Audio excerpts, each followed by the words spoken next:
This short video will show you how filtering and sorting work in tables and cards. Let's open a page with a table component.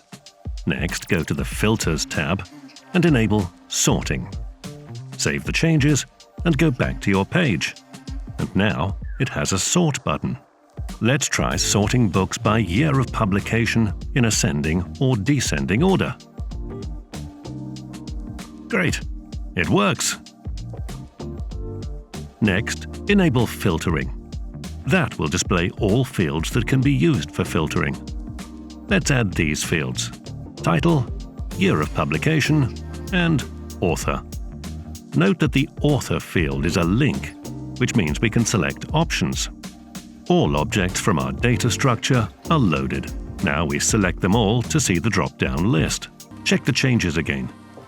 Try these filtering options. Year of publication should be greater than 1860.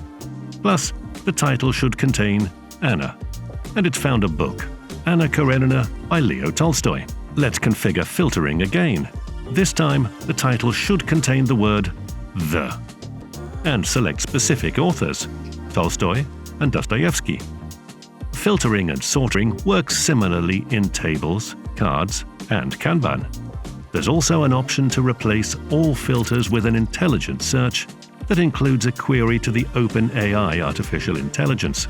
Now, of course, we can simply type that the title should contain this word, Anna. And there's the book we were looking for. That's all about filtering and sorting for now, and we'll see you in our next videos. Bye for now.